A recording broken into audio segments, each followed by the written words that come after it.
Welcome to the Midweek Table. This is our Carbondale podcast where we take Sunday's message and talk about how it actually fits in real life. Each week, we sit down with the pastor who spoke on Sunday to hear what stood out, what got left out, and how we can live it out. So pull up a seat to the table and let's dive in. Once again, for those of you listening at home, Number 2. like on other podcasts, that whole introduction would just be recorded, canned, and played back. It's going to be every week. recorded. But not on the Midweek Table. No, on Midweek Table, you It's get fresh, hand-delivered introduction. I should start changing it up every week. We should call this the Midweek Table, home of the bespoke introduction. It's you guys. It's about time to just record it and clip it and just keep it there, just to add. No, we into are all the never files. going to change what made us special.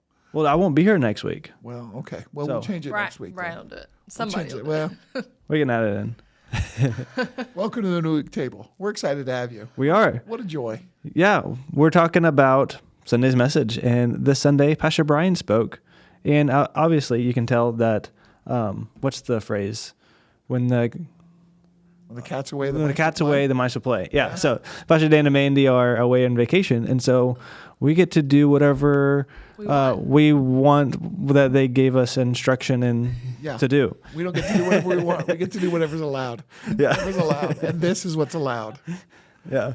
We did joke about things that we could put in the background of. So if you're watching the podcast, if you see the secret thing, there's actually nothing there. But for a while, we had people scouring their little tiny screen on their phone. What's in the background? What's in the back? What's changed? If we changed one thing every week, would anyone notice? Yeah. Obviously not. One person. Yeah. One person would know. So Not anyway. Dan.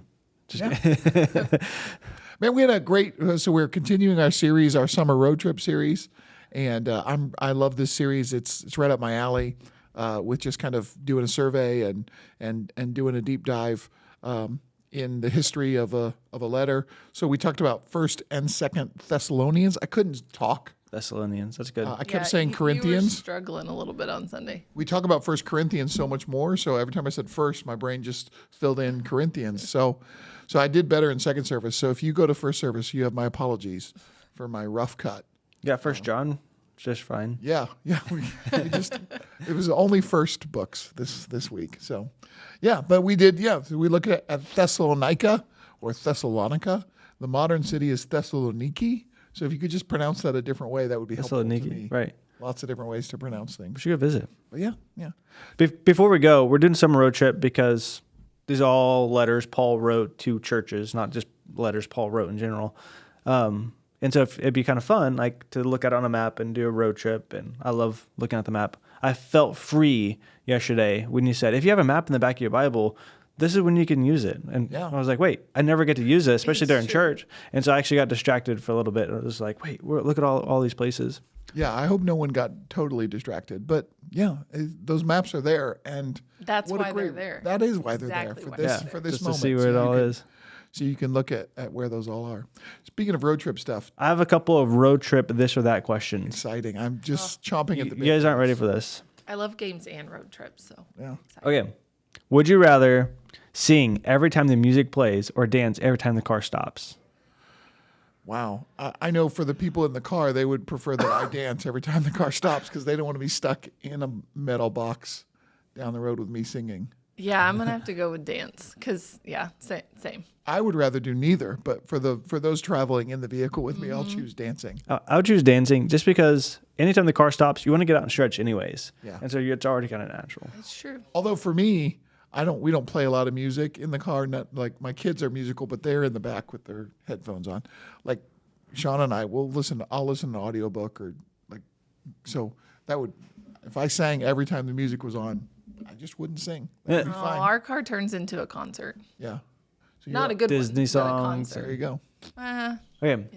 This one's good. All worship music. All. Would you rather travel with a flat tire for 10 miles or have no AC for 5 hours? Flat tire all the way. This is Oklahoma, and most road trips that we take are in the summer. So just roll on rims, baby. Oh my gosh. The dad in me is just, I can't answer. Suck it up. That damages the thing. You can't drive on a flat tire. Like, Fix it later. yeah, Worry like- about it later. drive for 5 hours with no AC. That's oh wow, that's a hard one. Yeah, I'm gonna have to, if I have to choose, I'm gonna drive on the rim to get the AC because there's no way I could drive for 5 hours with no AC. By the time we got there, trip would be done. Although I say around, that go back my former car didn't have AC. It went out. I got it fixed and it went out right away again. I was like, I'm not paying money for that. So you just wind the windows down and Just go. try not to die.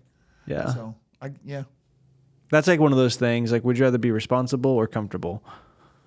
Yeah, well, that is a good way to. Yeah.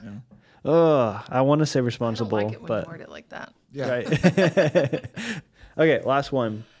There's so many I can ask, but we'll just do the rest next time. Next time I go on a road trip, though, we're going to do lots of would you rather's. Yeah. Yeah. Okay. Would you rather hit every red light or take every wrong turn but still end up on time? I do both of those just naturally. I hit every red light, and then occasionally I'm like, where am I going? I just took the wrong turn. So If I could take the wrong turn and still get there on time, I think that's what I'd go with. Then you see more things. yeah. You get frustrated with the navigator, but that that's usually me, so that's fine. That feels like one of those questions where it's like, the story where you get your wish granted, but it turns in the most horrible way. Like you take every wrong turn, but you still get there on time, which means you have to leave at 4 a.m. Like, it's like, oh man, wish granted, but you're gonna have to leave for your trip on Thursday today. Like, That's funny. I didn't think about adding time on to in the beginning. The front part, yeah. Yeah. All right. Do you guys have any fun road trip stories? You were telling us about a fun road trip story. I feel like, didn't you? Or road trip disasters or road trip successes? Our biggest road trip disaster was just pathetic and sad because it was COVID, and we looked at the kids and thought, let's explore Oklahoma for spring break. Let's just drive and we'll go from town to town. And we had it all mapped out. And then about halfway through the week, we get to a place and they say, well, we're closed. So we try our luck with the next place. They're closed. And then we ended up coming home early, and it was just sad. Yeah.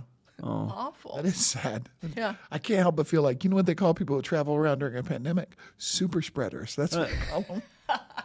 It was the beginning. They were still, all right, trying to kind of figure it No, out. there were a lot of canceled road trips during the pandemic. Mm-hmm. We had a Christmas whole thing where we were going to go back east where my parents are, so we were going to see a Broadway show, and it was canceled. And we were going to watch a hockey game, and it was canceled. So everything was canceled. Yeah, it's just sad. Mine was also during COVID. Man, that was just a disastrous time. It was. It was right after me and Brooklyn got married because we got married right in the middle of COVID. And we wanted to go on a backpacking trip, so we loaded up our backpacks and we're going to go on a hike and hammock and do all that. We just hike in the things. Where we get there, and all the trails are closed. And we're wondering, like, why are they closed? And we're worried about parking there and a ranger coming up and, like, we guys can't be here. And so we ended up doing, like, just like a 4 or 6 mile hike and then getting in the car. I'm like, you know what? This is in Arkansas. And like, let's go to Oklahoma, go to Robbers Cave. And maybe we can just like, we don't have anything reserved, but maybe we can just wing it and just camp somewhere because it's nature. No one can tell us what to do. We pull up. Wrong you were. The sun was already setted. Setted? That's not the way. The sun had already set. Stand back. We are professional communicators. How many times this week can we use that? And we were driving into the park and we got stopped by a park ranger. And like, do you have a camping permit? We're like, well, no. And like, well, you can't stay here. Like, you have to have a permit and it's too late for that. And I'm like, oh man, what are we going to do? And so we end up backing up. I remember vividly because I backed into a tree and got a dent in the car. I popped it right back out though. And then once the park ranger turned around, I looked at Brooklyn, I'm like, we're so far from home. Like, I just want to camp somewhere. I don't even care if it's in the car. Like, let's just stay somewhere. And so we go into the campsite and we just set up our hammocks and we get everything all comfy. We're ready to wind down and go to bed. And then it was an empty campsite, but then this car pulls up. It's like 11:30 at night now. Like, no one should be there. And like, hey, this is our campsite. And like, would you mind if we just stay? Like, we're not even in the campsite. We're kind of behind it. And he's like, yeah, let me go talk to my girlfriend and we'll see. And then he comes back like 20 minutes later. He's like, no, we're not okay with it. I'm like, okay, we're not going to fight you on that. And so he's packed up and ended up, we were still debating, like, do we go all the way home? It's a 2.5 hour drive, or do we just can't sleep somewhere on the side of the road? And we ended up making the 2.5 hour drive back. And by then it was like 1:30 and we just went to bed. I'm just trying to imagine the conversation in the car with that couple. Yeah. Hey, honey, we're here at our campsite. There are those people sleeping there. They said they were just going to sleep there just beside us. I said that'd be okay. Yeah. And then he came and told you that's not okay. That's not okay. Yeah. Yeah, I just Not okay. Yeah, it makes imagine that sense. conversation. Yeah, it makes sense. I had no problem. I'm like, yeah, I wouldn't want to do that either. No. All right, so you preached on Thessalonica, Yeah, First pronounce it anyway. and Second Every time I Thessalonians. said it, it was like Thessalonica. Ooh, that sounds like a Lord of the Rings city. Man, I can't. Yeah, it does. It does.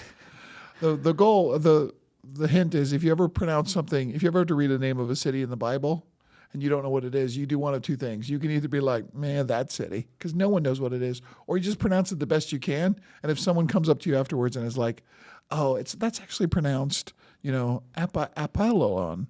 You're gonna be like, oh, well, that's another way to say it. Yeah. You just pull it off. Just pretend you know what you're talking about. Something you told me that I still do anytime I'm pronouncing a city in the Bible was you just say with confidence and you just keep moving on. Yeah, like just go. you just say it. Like even if it's completely wrong, even if you say it with the letter, it doesn't even start with that letter. Like you just say it, and everyone's like, oh, they know what they're I thought talking that about. city was pronounced Rome. And then they But go evidently around it's mispronouncing Rome. it as well. Yeah. Yeah, you just That's what have my enough pastor said. He must know.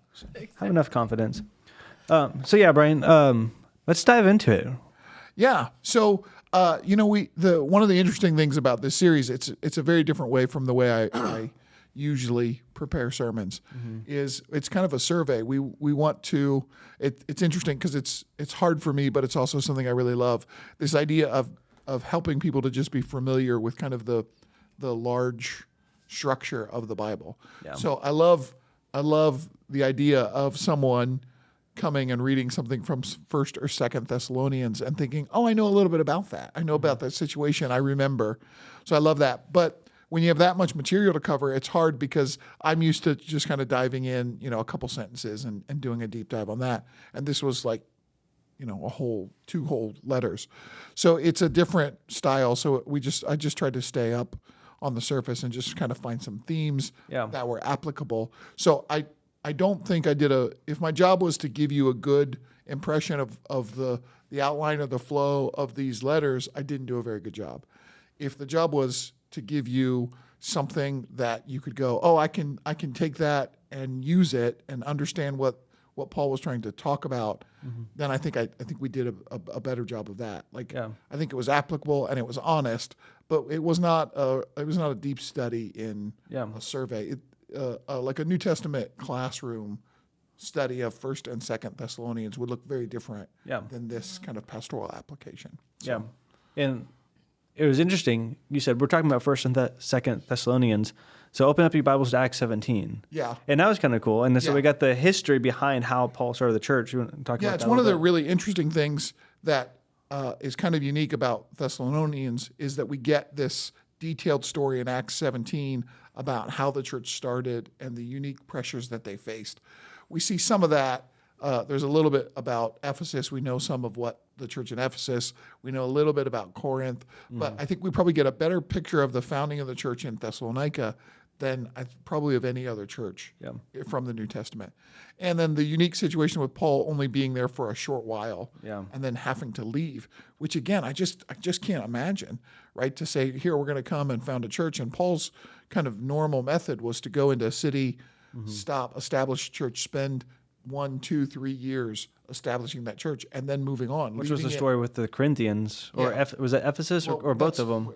Everywhere, that's what Paul did. And then leaving it with someone that he had trained to be the pastor and moving on and entrusting that church. And in Thessalonians, he gets this church, has this success in the synagogue, but then has to leave right away. It's just heartbreaking. Yeah. And you can see it in the letter that Paul is so anxious about these young believers and so thrilled. I think Paul expected to send Timothy and find out that the church had all fallen apart. Yeah. But he finds that there is still a church there. And then it's like, okay, what do we do now to make this work? And that's where you get these letters to Thessalonians. A line that you mentioned that stood out to me is like, Paul must have felt like, I don't know if you mentioned it or if I was interpreting it and wrote it down this way, but I wrote down. Probably just looking at your map at the time. Just not paying attention to what I said. You said something like, Paul must have felt like a failure. It must have been disappointing. Yeah. Yeah, it must have been. I think how disappointing to have the success that he has in the synagogue, where people are come and say, "Yeah, no, we want to follow Jesus," and then to have to leave so quickly. And I don't know if you've ever had a moment where it was like, "Oh yeah, this thing that God's called me to, it's working out just great," and then the bottom falls out from under it. And I know that our listeners are all sophisticated, deep, theological, sound Christians who would never ask something like this, but like, God, why do you know what you're doing? Like, why are you doing this, God? Like, that's a question that I have. I think it's also, though, a really good reminder that God called Paul and brought him to that point to do those things. Yeah. But also, without Paul, look what happened. Yeah. And God's work still continues to go on. And I think it's a really good reminder from God's word that's applicable to all of us, that did God call me to do this? That's good. Yes. However, if I have to walk away, this is God's rodeo. This isn't mine, right? Yeah. So I love the reminder of just the reality that We don't cause the growth. exactly. And I think the what I think about is Paul must have. I would imagine Paul was kind of scoping out like who are going to be the leaders of this church when I leave. Yeah. And I think Paul would have said, "Well, they're not ready." Right. And I mean, 3 weeks in. God said, maybe they are. Right. You know, and they were ready to leave. And, you know, we don't know much about, in Acts, talks about Jason as this person that they dragged before, and we don't really know anything about him. Yeah. I don't know anything about him. Someone might. But it's like, well, so here's this guy who's hosting the church, is meeting in his house, and evidently he was ready to keep leading the church, ready to face persecution. Like, man, what an amazing story that the gospel, the good news of Jesus made such an impact on his life that in just a matter of weeks, he said, "No, I'm all in. I'm all in. I'll give my life to this." It just shows that transformation truly comes from God. Yeah. And God takes his time in transforming us. Like, obviously, Jason probably wasn't the example of you embody the fruit of the Spirit and in Jesus, like, but God still takes people and prepares them, and he does work inside of us that none of us can. And so God takes a long time in transforming us, but God can also do a work in a short time. Yeah. And God can take somebody that's really prepared and humble them, or somebody that's unprepared and equip them with what they need in order for his mission to go forward. Because ultimately it's his mission and it's his church and it's his kingdom. Yeah. And God gets to do whatever he wants with people who are willing vessels. Yeah. I think it's also a reminder as a leader in the church to not hold on too tightly. Yeah. To make good. sure that we are letting go and we are investing in the next generation. And, you know, it's, I mean, in this season of life that I'm in, that's exactly what I'm doing. And, and it's a really good reminder to that people can, surely there were moments where Jason had to figure it out. Right. And probably learned a few lessons of, well, maybe next time I would have done that Yeah. different. And it's easier when it's like, okay, I built this up and this is strong. It's going to go good. And like, okay, I can step back. Yeah. But when it's like, wait, I just got started and like, Exactly. it's not even my choice to leave. Like I'm getting driven out. Like that was like his hands were forced in that moment. Like that must have been really hard. Yeah. I think the other really interesting thing about Thessalonica is that we see such a different situation. And one of the things I hope we pick up as we go through this series is that each of these letters was written to a distinct community with distinct situations and problems. Yeah. And I hope that does a couple things. Number one, I hope you can, as a person who walks through this series with us, begins to see the different themes that God speaks to people. I hope you get to see that God can meet us no matter what the situation is. But also, I think we just learned things. So, like in Galatia, we see this stark contrast between the Gentile believers in Jesus and the Jewish believers in Jesus. And Paul is defending this, like, no, you believe in Jesus and there's nothing else. There's no step after that. In Thessalonica, we don't get that because the church starts with both Jewish people and Gentiles, but these Gentiles were what Acts calls God-fearers, which would have been people in the ancient world who were attracted to the story of Judaism. They would have attended synagogue. They would have been familiar with the lessons. They just wouldn't have gone through the whole process of conversion to full Judaism. They probably didn't eat kosher all the time. They almost certainly were not circumcised. So there were these exterior markers but they were part of the community. So there wouldn't have been this conflict in Thessalonica. In Corinth, we get a whole different set of problems. And so as we move through this series, one of the questions we're going to encourage you to ask is, why is Paul writing this letter to these people? And I hope that develops the muscle in you to say, okay, well, what is God saying to me right now? Yeah. Instead of just, well, I know some basic truths about God, and I just kind of slap them on my life. Like this idea that God knows exactly who you are, where you are, what you're facing, and he will come and meet you in that moment with an answer for that specific situation. God sees us and meets us right where we are. Yeah. Yeah. And that's, I think, beautiful and wonderful and awe-inspiring and humbling, and realizing like, oh no, God's gonna meet me right where I am. Yeah. And speak to me. And then also speak to someone else differently than he speaks to me, because they're in a different spot, Yeah. facing different pressures. So God is wise and kind and alive and active, and that's beautiful. Yeah, which is cool that God knows everything about us. Yeah. And he sees us and he sees your struggle. And so in your struggle, you're not alone in those things. One of the things that I tried to bring out in the message as I read from Thessalonica, again, this young leaders, young church, so this idea that everyone's a follower, everyone's a leader, and then we have to depend on God to do his work. So I just wanted we talked about everyone's a leader, everyone's a follower. So who are some of the people in your life who you say, yeah, no, I've had who are some of the teachers in your life who've made a difference? And then who are some of the people that you're just aware of the fact that you get to lead? And then do this, because I know most of our listeners are not pastors, right? So it's easy for us to say, well, I mean, people in the church are, but who are the people outside of your role as a pastor, as a church leader, who you go, yeah, no, I'm aware of the fact that I'm being Jesus for them. Yeah. Make sense? So who are your teachers, and who are you leading? Okay, so like even your teachers outside the church or inside the church? Yeah, sure, whatever. Well, I mean, you told me not to do it, but I'm thinking like who my teacher is. Like it seems like all my stories and all my examples and all the things like, oh yeah, I do that this way, is because like I interned under you whenever I was in college. We had a lot of fun, didn't we? We did have a lot of fun.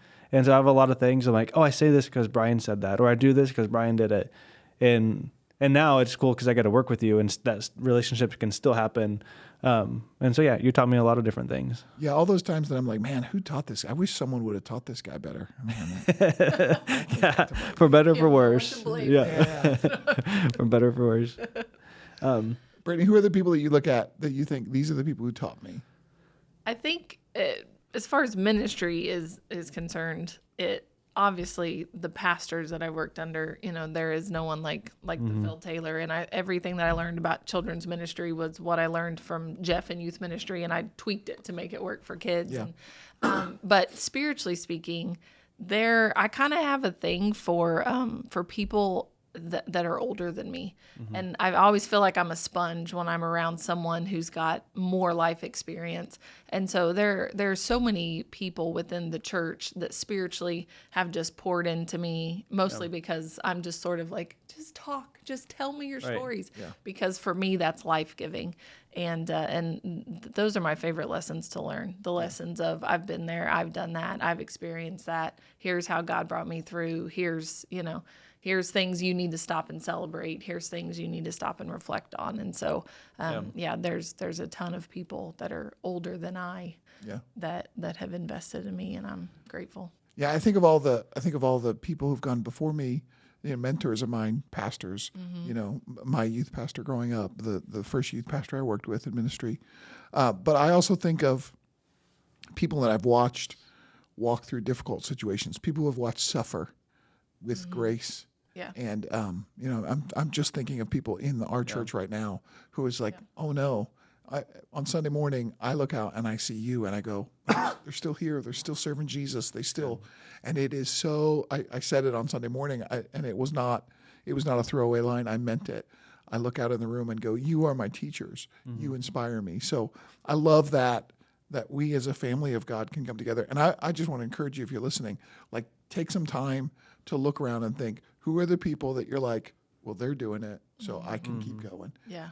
And I just encourage you, send a card or a text, today to say, hey, thanks, because you inspire me. Yeah. To the people who wouldn't think that they inspired anyone by just showing up to church on Sunday. Yeah. That's good. So. You want to talk about who we're pouring into? Yeah. Who are you pouring into? I'll answer. Obviously, my kids come to mind right away. Yeah. And that's right now. That's my role is as a dad, and my kids are getting older and teenage years. So that changes. In ministry, we have a group of leaders in the church that I kind of call mine. I hope that I can do that in other places. I hope that just by doing my best to follow Jesus, that there are friends and relationships that I hope people get to see. Oh, that's what it looks like to be tired and frustrated, but still serve Jesus. Yeah. That's what it looks. That's what it looks like to apologize after you mess up. I get to be an example of that a lot. Yeah, So a I hope great there example. are people like that. Yeah. That in my life. First of all, it'd be my kids. But then second of all, ministry wise, I'm in a different season than I've ever been. So I started working with teenagers and then kids. And so I've always felt like I have all these kids, to invest in. And so I have found myself in sort of I know what I do and I know what my job is, but I've had to ask that very question. Who am I investing in? What does my ministry look like? Designing graphics and all of that, that sometimes can be divine, but it's also a task. And so where's my ministry and what am I doing? And I very much feel like in this season, the people that I'm pouring into are the next generation of leaders and volunteers. And so I very much see myself investing in the people who are carrying on the good news. So that's adults here that are serving in Team Carbondale and in other areas. But then I've actually had some opportunity outside of this church to invest in the next generation of children's pastors and leaders. And so, that's really cool. Yeah. And when you realize that you've reached a point in ministry, not that you know so much, but that you've messed up enough that you've learned some really good lessons that are worth sharing. And when you get to invest in the people that are going to come behind you, it's just cool. It's different. It's an honor. And you realize, okay, so all those things that I did wrong and all those lessons that I learned the hard way, I get to now, share that wisdom. And so that's really cool. I think that's probably the highlight of where I'm at in this season, being able to invest in the next people coming behind me. And I had a conversation this week, serving at kids camp about ministry, what ministry looks like in the second half of your life. And I did the math and I was like, well, but I don't think I hope I'm not in the second half of my life. I'm only 42. But essentially that's where I am and in that shift. And it's a weird, but it's a really cool shift. Yeah. 3 different types of groups of people come to mind. The first is like an obvious one. As a middle school and young adult pastor, I think of those middle school students, specifically those middle school boys, and then the young adults that I get a chance to pour into every Tuesday. But it's just fun and it's life-giving and it's a good outlet for me, teaching wise and like coming up with different things and spiritual practices. Another group would be, and I want to be careful because I'm not taking any kind of credit for their spiritual maturity or anything like that. But I'm just thinking of like some of the other young staff, and just being able to walk with them through either relationship stuff by bringing them in to our home with me in Brooklyn and letting them see us do life, or specifically, like it's just so fun to get to do youth ministry with TJ because he's just such a great youth pastor. But also, like I've been doing it for the last 5 years, and so it's cool to see him take the lead in things, but also to come up and be like, here's what I've done before. You don't have to do it this way. And so that's kind of cool. And just also cool to watch, by the way. Yeah. From an insider perspective, that's fun to watch. Yeah. And he's great right now, but there's so much potential. Like he's going to be one of the best youth pastors. We'll know, just a lot of things, but also it's fun because I'm in also a weird season of life where I haven't done youth ministry for a long time, but I am reaching that 30-year-old limit, which usually It's not a limit, not a 30-year-old limit. Threshold. And so it's like I'm new and I'm still learning a lot of things, but I'm also have a little bit of experience. And so I'm just thinking of like we bring over the young staff of all the AG churches in Tulsa every few months to our house, and then for those who can't make it, I try to get lunch and talk with them individually. And so it's just also cool to talk with and mentor people who are in the same season of life that I've been in a few years and just talk to them about how they're doing, what's going on.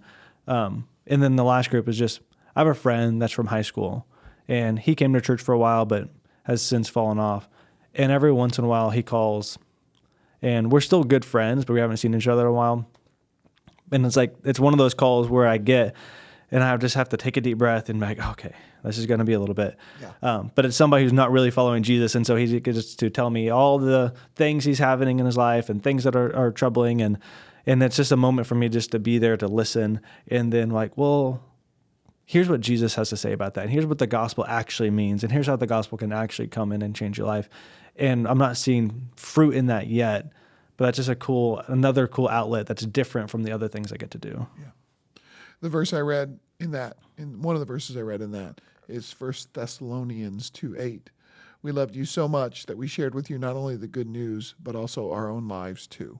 Mm-hmm. So I just want to, like, for those listening and watching the podcast, we obviously, for us as pastors, as ministers, we think of spiritual outlet first in ministry. But that story, we shared the good news with you. We told the story of Jesus, but we also shared our lives with you.